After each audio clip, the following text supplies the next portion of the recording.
یەکەم ڕۆژی مانگی ئازار ئێرانیەکان دەچنە سەر سندوقەکانی دەنگدان بۆ دوو هەڵبژاردننی گرنگ، کاوانیش هەڵبژاردننی پەرلەمان و هەڵبژاردننی ئەندامانی ئەنجومەنی شارەزایەنن. کارێکی ئەو ئەنجومەنە دیاریکردنی ڕابەری کۆماری ئیسلامی ئێرانە. لە پاش دوایمین هەڵبژاردننی ئێرانەوە ئەو وڵاتە ڕوبەڕووی زنجیرەیە گەمارۆ و قەیرانی ئابووری بووتەوە.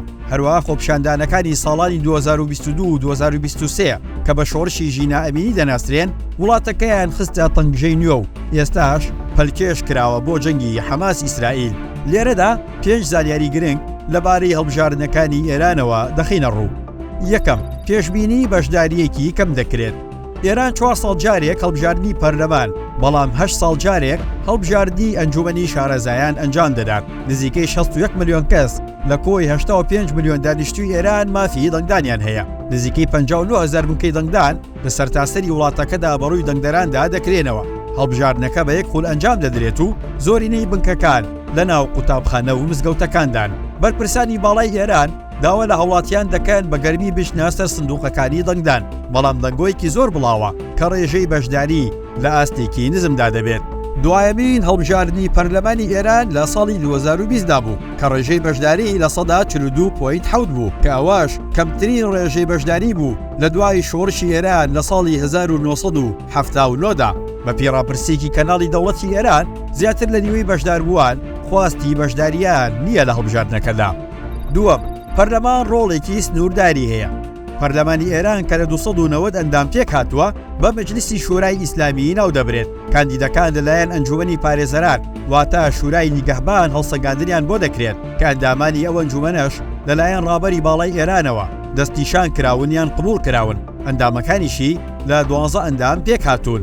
بۆ هەڵبژاردنەکەی ئەم ساڵ ئەنجومەنەکە 15,200 کاندیدیان قبول کردووە لە کۆی 49,000 کاندید کە داواکاریان پێشکەش کردبوو وەکو کاندید ڕکابەری لەسەر کورسیەکانی پەرلەمان بکەن. دەسەڵاتەکانی پەرلەمان سنووردارن بە شێوەیە کە هەر یاسایەک کە لەلایەن پەرلەمانەوە دەردەچێت دەبێتە لایەن ئەنجومەنی پارێزەرانەوە واتە شورای نیگەهبان قبول بکرێت. ئەندامانی پەرلەمان نوێنەرایەتی کەمایەتیە ئاینیەکانیش لە خۆیان دەگرن کە لە دەستوری ئێران دادانیان پێدانراوە کە بریتیە لە ئەندامێک لە هەرێکە لە ئاشووری جوولەکە و زەردەشتیەکان، هەروەها 2 ئەندام بۆ کریستیانە ئەرمەنیەکان. سێەم، محافیزکاران یاخود نەریتخوازەکان خاوەن دەسەڵاتن. کاندیدانی ڕکابەر لەسەر کورسەکانی پەرلەمانی ئێران بە شێوەیەکی گشتی سەر بە 2 کامپەینن، ئەوانیش نەریتخواز و ڕیفۆرم خوازەکانن. لە ئێستادا زۆرینەی پەرلەمان سەر بە محافیزکار و محافیزکارە تونڕەوەکانن.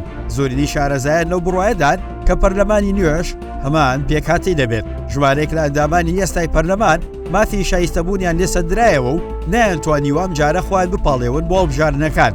هەندێک لە ڕیفۆرمخوازەکان ناڕەزاییان دەربڕیوە لەبارەی پرۆسەی هەڵبژاردنەکانەوە. بۆ نمونە محەممەد خاتەمی سەرۆکی پێشووتری ئێران ڕایگەیاند ئێران زۆر دوورە لە هەڵبژاردنێکی ئازاد و ڕکابەرانەوە. چوارەم، هەڵبژاردننی ڕابەری ئێران. ئەنجومەنی شارەزایان لە 88 ئەندام پێک هاتووە و تەنها لە پیاوانی ئاینی ئێران پێک دێن. ئەرکی ئەنجومەنەکە بریتیە لە هەڵبژاردن، سەرپەرشتیکردن و لە کاتی پێویستیشدا دوورخستنەوەی ڕابەری باڵا کە ڕابەری باڵا دوایمین بڕیاری کۆماری ئیسلامی ئێرانە. ئەنجومەنەکە لە دوای کۆچی دوای خومینی و لە ساڵی 1989 دا عەلی خامنەیی هەڵبژارد. ئەحمەد جەنەتی تەمەن 97 ساڵ کە کەسایەتێکی نەریتخوازی توداژۆیە سەرۆکایەتی ئەنجومەنەکە دەکات. کاندیدانی ئەو ئەنجومەنەش لەلایەن ئەنجومەنی پارێزەرانەوە هەڵسەنگاندنیان بۆ دەکرێت کە لە ئێستادا تەنها 144 کەس لە هەڵسەنگاندن دەرچوون. حەسەن ڕۆحانی سەرۆکی میانڕە و پێشووی ئێران هەرچەندە بۆ ماوەی 24 ساڵ ئەندامی ئەنجومەنەکە بووە بەڵام ڕێگەری لێکراوە خۆی هەڵبژێرێتەوە. پێنجەم، نوێنەرایەتی ژنان.